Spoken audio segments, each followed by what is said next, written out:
In episode 5, Sung's group somehow manages to win tug of war. It gets pretty dicey there, but in the end, they live. When they return to the barracks, 111's group is shocked to see them. They thought for sure that group was going to die. Honestly, who could blame them? When contestant 212 sees contestant 101, she gives him a little bit of a smirk. Like, yeah, bitch, I made it. When the game wraps up, there are only 40 contestants left. Sung's group is hanging out in the barracks, chatting about the game, the strategy, how crazy it worked. But 212 is annoying the crap out of them. She's pulling the same stuff that she did in 101's group. She's trying to say that other players in the group are weak, they need to get rid of them. And she just got there. Gets to the point where finally Sang-Woo reminds them that she got kicked out of her last group. They ended up with all male players, which he finds really suspicious. He thinks it's amazing how they were all supposed to break up into teams, and they just happen to know what group would work best for that game. You can tell it's something that she hadn't even thought about. Maybe 101 knew what was going on this entire time. The announcement then gets made that there's going to be lights out in 30 minutes, and planning starts to take place. They don't trust 101's group to not do another attack, so they know they need to formulate some kind of plan, and they decide to take a bunch of the bunks and form kind of a barricade. 101 comes over at one point to kind of mock them, and Sung points out maybe he shouldn't be mocking them at all. Maybe he should be doing the same thing, because he's the top dog. It's only a matter of time before somebody comes for the crown. This does get 101 thinking quite a bit. He was planning an attack, but now he feels like maybe he should just watch his back. So when he gets back to his group, he tells them they're going to take the night off. They need to rest up. A little while later, Lights Out takes place, but now it's time for the doctor to earn his keep. It's time for 29 to make good on missing out the last time they were supposed to deliver the organs. The guy that he usually works with, or the guy that the old 29 usually works with, comes up to him and says, dude, where were you? Look, I covered for you, but I can't do that again. The only reason the guy didn't rat him out is because the old 29 saved the guy's life. Jun-Ho just lucked out, really. When he gets into the room, he's pretty shocked. He wasn't expecting to see a guy cutting open a body. The Triangle, who's in charge, wants 29 to be punished for flaking the last time they were supposed to deliver organs. But Jun-Ho's partner sticks up for him, saying, if you don't like this, do it yourself. Delivering organs ain't easy, Chief. They then start really getting on the doctor to hurry it up, which is ludicrous because he's sleep deprived, he's hungry, and getting organs out of a body isn't all that easy. But these workers are dealing with a time constraint, so they're trying to prod him along. They continue to push, the doctor continues to work. Over in the barracks, each group has somebody watching to make sure that they're not attacked. Ali and Sang-Woo take the first watch, and it's pretty obvious that Ali really respects Sang-Woo and kind of looks up to him in a way. He keeps calling him sir. He saved him some food. And Sang-Woo, while he appreciates it, is a little weirded out by it and doesn't want to get that attached. Eventually, their shift ends, and Sang-Woo wakes up Seong.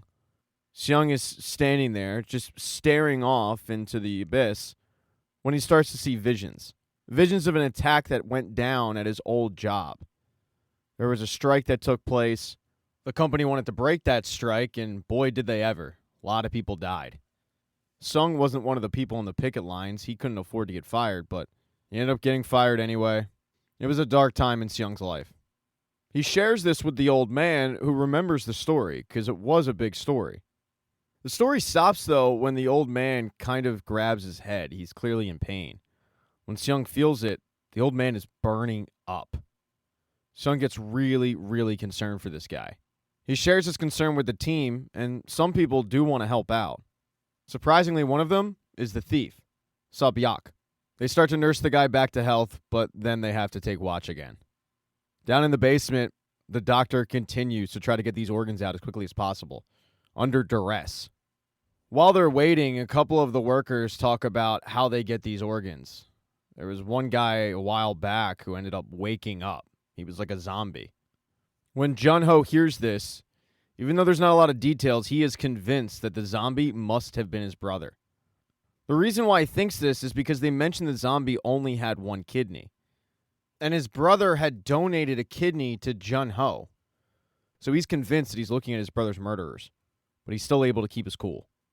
As Jun Ho asks a couple of questions about this zombie, the group gets a little suspicious because 29 was there. Jun Ho thinks he's going to have to pull a gun and shoot everybody there, but luckily, the doctor snaps. He tells everybody that he can't work with everybody yapping around him, so everyone needs to shut up.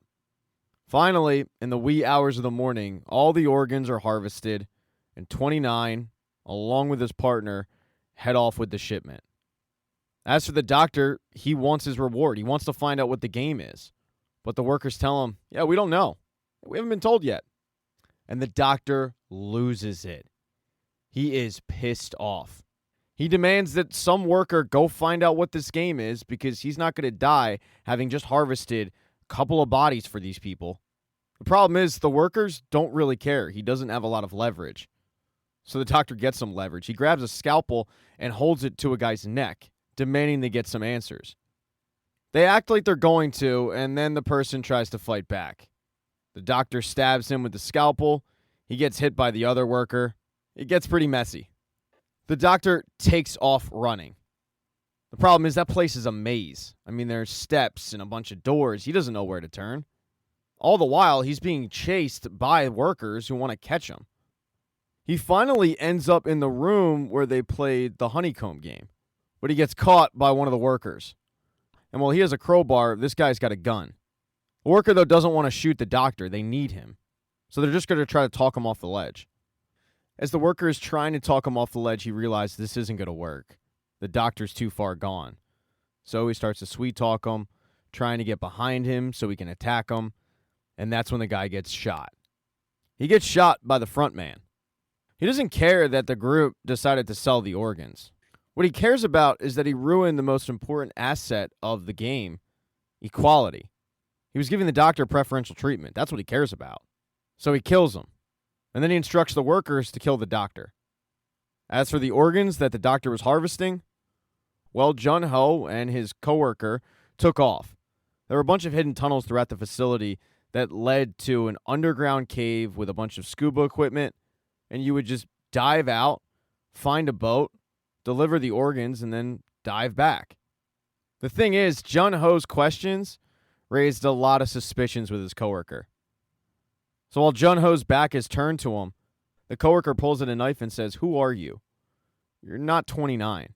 Your voice sounds different, and you're way more inquisitive than you used to be. Take off your mask." He takes off his mask to reveal that, yes, he is not 29. He is not the coworker. But before the guy can do anything, he cocks his gun. Because as he was taking off his mask, he was pulling out his gun. And this guy brought a knife to a gunfight. So now Jun Ho is holding all the cards. He tells the worker it doesn't matter who he is. What he wants to know is what happened to that zombie. Because as he explains, that zombie was missing a kidney because he has the kidney. That zombie was his brother.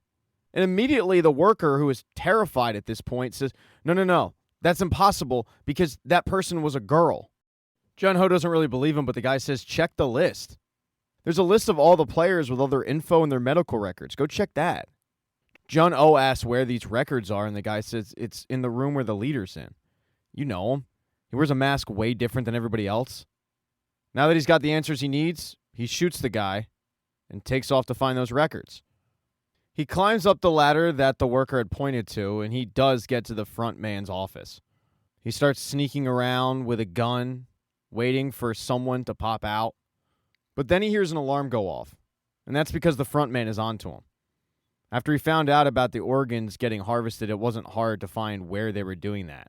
It also wasn't hard to find where they were taking the organs out of. He knew that it couldn't be one person doing it, so he knows that there's somebody else in the facility who's still there who he needs to find.